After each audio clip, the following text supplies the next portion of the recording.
Our country has been plagued with a bitter political atmosphere. Americans from all sides are actively isolating themselves from people and ideas they don't agree with. And oftentimes, political opponents will resort to attacking each other's character rather than actually engaging with their ideas. This leads to the obvious question of how can we come back together as one United States of America? Today's episode is a recording of my appearance on the Jen and Dawn Show on AM 590 The Answer. It aired last Monday and Tuesday. On the show, I discussed how I'm using this forum, Bills with Luke Scorziell, to give voice to experts from across the political spectrum, right, left, and everything in between, and to allow my listeners to decide what they think of a topic rather than just feeding them my own opinion. I speak on the importance of keeping an open mind towards others and making sure that our politics don't hurt our relationships with our fellow Americans. Tune in and remember, listen carefully, think critically, and conclude thoughtfully. I'm Luke Scorziell, and you are listening to Bills.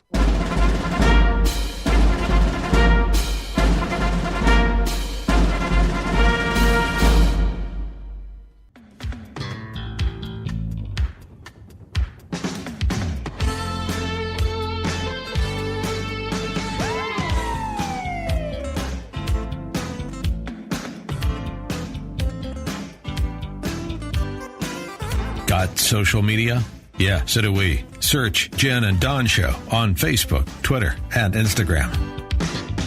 If you can believe it, it is back to school time all across California, all across the country. People focusing on going back to school. Maybe you have a student, maybe a son or daughter going to college for the very first time. And, you know, that always brings up the question about academia and what your kids will be influenced by when they get to the college campus. Are there any conservatives, or is there any hope for conservatives, young conservative minds going back to school this year? Here to join us is our new friend, Luke Scorziell. He is the host of a podcast, Bills with Luke Scorziell. He's also the former valedictorian. He just graduated this past year from Rim of World High School. He's heading to USC in the fall. And Luke, we are so happy to have you here. Welcome to the Jen and Dawn Show. Well, thank you so much for having me. It's a pleasure to be here. Are you actually ever a former valedictorian, or do you carry that with you for the rest of your life? It's his tour. Is this something that you get to put on your resume permanently, or do you have to actually say former? Oh, come on. Yeah, I'll put it on my resume. Okay. Clearly, you've never been a valedictorian, so you don't know how it works. I had to look it up. I didn't even know what it was. I thought it was something to do with medieval times or something. I don't know. So, Luke, it's first of all, it's nice that there is a person of your age, I'm guessing around 18, that is actually paying attention to current events. One we've been able to identify in the Inland Empire so far. But even more than that, even more than just paying attention to current events, you actually have created a podcast, and you are speaking to your peers and to people who find you doing the Edge of Ideas. What made you get started? What made you decide that this was a path you wanted to take in your life? Mm-hmm. Yeah, so I actually started my podcast just after the 2016 election. During the winter break of my junior year, I was bored. I didn't have any finals to study for. Started listening to the Ben Shapiro Show, actually, and a few other podcasts, and I thought, hey, I could probably do this myself. So I went online. It was snowing all of break, so I was just kind of stuck in my house. Went online, researched a microphone, figured out what I needed to do to get on iTunes to I had already had a blog, actually, The Edge of Ideas, and then I started the podcast, Bills with Luke Scorziell. And the whole basis behind it was that I was going to look at policy in an objective way and actually tell the people what was impacting them. Because a lot of the stuff that we talk about in politics these days, whether it's Trump, Russia, or Hillary Clinton in our emails, it's exciting. It kind of hits a big dopamine rush in our brain when we talk about it, but it doesn't actually impact us as much as the policies that they're actually passing. So, dopamine rush. Are you saying you're actually addicted to politics now? I don't think I'm addicted. Oh, okay. There are a lot of people. The cultures. I'm fairly addicted to politics. So, is this podcast topically about politics mostly, or culture, or what? What are the, and where do you get your topics? What are topics that you'll see flashing about the horizon that you feel are germane to what it is you want to talk about? Yeah. So a lot. It's pretty politics focused, I guess. Politics, public policy, economics. Okay. I've actually interviewed 26 done 26 different interviews with a wide variety of experts in different fields. So from one of the world's top economists, Daniel Lacalle, who's actually ranked the second most influential economist in the world. I've talked to him about Trump's tariffs, the tax code. I've also had foreign policy experts. Clifford D. May is the president and founder of the Foundation for Defense of Democracies. I had him on a few weeks ago to discuss the Israeli-Palestinian dispute. So just kind of anything that I guess I see that's interesting. I'll reach out. I reach out to a lot of people. Some people respond, some don't. And then that kind of brings me back my interviews and my topics. Well, Jennifer, I think we need to hire Luke to be our producer since he's able to get these world-class interviews for our radio show. I know. Gosh, we need Luke. We're going to hire you. Well, actually, if we hire you as an intern, you'll be doing the show in place of us. Yeah, there you go. I'll be careful. Our guest is Luke Scorziell. And if you're just joining us, he has a podcast, Bills with Luke Scorziell. He's a graduate of the Rim of the World High School, graduated this year as valedictorian. He heads off to USC in the fall. And we're focusing on young people, young conservative minds, what it's like to kind of be in the school system, head back to school, see how we fight back a bit during this culture war, which does really exist on college campuses. Before we get there, though, Luke, I do want to know about the reaction to your podcast from your peers. Is this something that they know you do? Do they all tune in? Do they respect your ideas? Do you get some flack? What is that like? Or are they too busy snowboarding?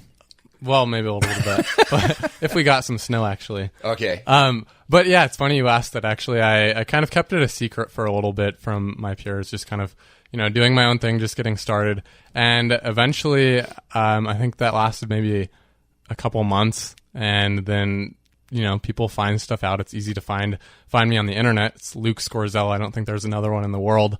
And so they found my podcast, and then I just kind of came out with it, I guess. And now I have stickers. So yeah. Do they tune in? Are they like, it's time to, we got to go home. It's time for Luke. I don't know about that committed, but they're very big fans. They all have my sticker on the back of their phone that says Bills with Luke Scorziell and a little overlay of the American flag. All right. I designed it myself, but so they like a few of my interviews. I did one with Case Lawrence, who's the founder and CEO of Circus Tricks, which is, if you see Sky Zone or any of those trampoline parks around the country, he's the founder of the company that owns all of those. And I think he sold it or got something like $250 million for the company. And so they like that one because we go to Sky Zone a lot. All right. So would you charge him like $2,000 to be on your podcast since he's got all this dough? I wish. I should have thought of that before. So you're getting ready to go off to college. Mm-hmm. Any advice for families, parents, kids who are getting ready to go off to college to insulate them and protect them against what will be the obvious onslaught of Marxist education? Yeah. Well, I'll have to figure it out a little bit on my own, but I have actually had some interaction with that already. I was accepted into a lot of the schools that I applied to, basically all of them, and including Stanford. Right. And so we went up there, toured it a lot. We actually talked with the head of the college Republicans, and it's a big culture war up there. They're fighting not only for their values, but also just for the right to really be able to speak on campus in a way that opposes what the mainstream view is. And then my sister also just graduated from Berkeley, and that, as you can imagine, is berserkly. Does she think it's berserkly, or did she, some of those ideas, are they percolating inside of her? Or did she stay fairly... There was a period there where I think she kind of crossed over to the dark side a little bit? Maybe to the dark side. I guess you could cue the Luke Skywalker music. Yeah, okay. Well, you're a fan of Ben Shapiro, and of course we've seen him get needing security on college campuses. We've seen just in the last day or two, Candace Owens and Charlie Kirk from Turning Point USA get water thrown on them.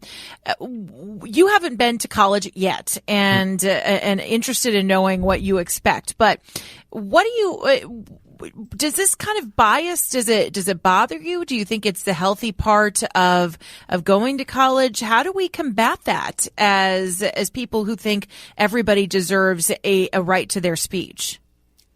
I think the problem really is that people are trying to silence people whom they don't agree with, And I would say that's really what's pervading college campuses now. It's not necessarily like there are safe spaces and places where people just feel they need to be comfortable. But the point is that they're trying to silence trains of thought that they don't agree with, that might make them uncomfortable. Yep. I'm a big advocate of the marketplace of ideas, and that even if there's an idea that you don't agree with, I've had people on my podcast who I don't agree with at all and who I've sat and thought, I don't know, what am I broadcasting? But the point is that if it's true and if it's right, then it should prevail among the rest of the mud and the guck and whatever. And so we shouldn't be afraid to listen to people who we don't agree with, even if it's radical and obvious that they're wrong. So, Luke, you're getting ready to go off to college. Are you hankering for an ideological fight? Are you looking forward to that just sword crossing of ideas? I love to get in a good conversation. I'm not really looking forward to like owning the libs, so to say. I guess that's what they say in conservative circles. But I am definitely looking forward to having conversations with people who I agree with, who I don't agree with, and not really looking forward to getting insulted and told that I can't speak. That you're a fascist and a white supremacist and a bigot just because you're a handsome white guy. I love this answer, though, from you, Luke. Luke Scorziell is our guest. He's the host of The Edge of Ideas. It's a podcast student, just graduated from Rim of the World High School and valedictorian there. He's headed off to USC in the fall. I love that you said you were looking forward to talking to people, because I think there is guilt to be shared on our side of the aisle, on the right side of the aisle, on the left side of the aisle, for people who make up their mind and they just don't want to have the conversation. And one of the most important things about college is not going in a narrow-minded way. You want to go in and expand your mind and figure out how to talk to people you may not agree with. Definitely. And I've done debate for the last 4 years, had an amazing team. But one of the things I've learned is that each side has its merits, whether it's that they're right or wrong, or whether it's just that they have a certain reason for believing what they believe, and that's kind of okay, and you need to accept that. And actually, some of my best friends, people that I've known for years, are on the left side of the aisle and have called me names and that kind of thing too. But it's kind of getting past that, because honestly, those are kind of, it doesn't really matter what someone looks like. And when you're having a conversation about values, you're trying to talk about the values and what we should do or what we shouldn't do when it's in regards to a policy. But talking about someone's looks really doesn't matter. But anyways, yeah, I have friends from all over the political aisle, and I like disagreeing with people. I like debating as much as the next person, but I'm more for taking an objective look at things and then really coming out with what's right and what'll be best for us. Well, then maybe you could school me, because honestly, I don't see how how do you meet in the middle with a Marxist? Marxism, communism, which is really where their ideological beliefs are framed in. I don't know, how do you come to agreement? I mean, you can agree to disagree, obviously. Agree to disagree. But absolutely. Ultimately, Marxism, how do you find a middle ground there? One of the biggest ways to get along with people is just, I know Ben Shapiro says it on his show a lot, you need to evaluate the relationship and then evaluate whether or not winning the argument is worth sacrificing that relationship. So if a few people, you might argue and you might talk for hours about stuff you don't agree on and not come to any conclusion, and then just say, all right, we need to stop, or we're not going to be able to be friends anymore. But coming to terms with that, I guess you have to be well-read, and you have to be ready to come up with facts and statistics to say, look, I know it's what you believe, but it's not right, and it's not worked for many countries around the world, including Venezuela, Cuba, China, the Soviet Union, all the above. Well, that's true for people that you may have grown up with, that you went to school with, people that you know from before when you formed some of these worldviews. But now you're going off to a place where your very first interaction with people is based on that, and you never have time to get to the point of building a relationship from which you can have a respectful conversation, because it starts out at 100 miles an hour with your hair on fire, unfortunately, in a lot of these places. How do you circumvent that and get to a place where you can have a relationship and then have the conversation? What I've seen, and some of the friends that I've made in debate have actually been while I've been more right-leaning, and they've been more left-leaning, so it hasn't been that I've had an established relationship with them necessarily. But part of what I've done, I guess, is kind of be that funny, kind of aloof maybe. Sure. Or have a good joke, have a good turn of the phrase. Don't make it so serious that, this entire relationship has to depend on our politics, because in reality, politics is only ever going to be, or ever should be, just a small fraction of our lives that maybe you have arguments about once in a while, but it shouldn't really define who you are and who you associate with necessarily. So I guess you are a very wise person. Well, thank you. But part of it is I'm 61. I would disagree with that. My life says you got to associate with people that agree that it's more important to survive than it is to acquiesce your freedoms. But go ahead. I digress. Go for it. Well, definitely it is important if you're going to have your wife or your significant other to share maybe the same values as you, or your closest friends. But I really don't think that it's that bad to have friends that you don't agree with politically. In fact, I think it's more exciting to have conversations like that. Completely agree with you. I just don't how do you get to the point to where you can, like I said, have the relationship without that getting in the way? At first, it's possible. I promise. Okay. Now we are running out of time with you, Luke, but I do want to ask you in the last couple of seconds here, what do you think the most important issue is facing people your age? I think it's really a lot of groupthink that we've seen from some of the a little bit older generations. So I'm actually part of Generation Z, which is the one below millennials. And so I don't think that we're as much oriented in the groupthink, but I could definitely see where you go online, you log on to Occupy Democrats or one of the right-wing Facebook groups, then all of a sudden you're only in that train of thought because that's where you isolate yourself, and you only watch CNN, or you only watch Fox News, or you only listen to Ben Shapiro. And I could go on and on and on. Sure. But just being able to reach and listen to a different perspective when it's so easy to just isolate yourself in the little bubble. Sure. Generation Z, isn't that one of those new gender-neutral pronouns? Don's generation is actually Generation B, which would show you the difference. What is B? What does B stand for? The B stands for bye-bye. All right. Sweet. Luke, you are such a pleasure to talk to you. I hope when you are back on winter break, or if you are back in the area, please come by and let us know how everything is going. We wish you the best of luck at USC. And, of course, we encourage all of you to check it out. Luke Scorziell has a podcast. It's called Bills with Luke Scorziell. You can find it at theedgeofideas.com, and we will also connect to it on our Facebook page, facebook.com/Jen and Don Show. It is the Jen and Don Show on AM 590, The Answer. And that's all for my interview with Jen and Don on the Jen and Don Show on AM 590, The Answer.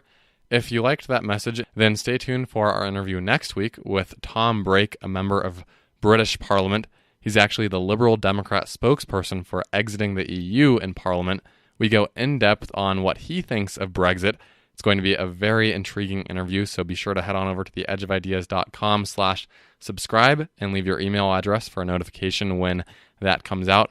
Again, if any of this interview resonated with you and maybe changed your mind, you might want to join Mike, Julie, Tiana, Zach, and all of my other Patreons over at patreon.com/billswithluke and become a monthly donor starting at as little as $2 a month. That helps me increase my advertising, buy new equipment, and more, and keep me motivated. So I'd greatly appreciate that. Head on over to iTunes and leave a nice 5-star review. Also greatly appreciated.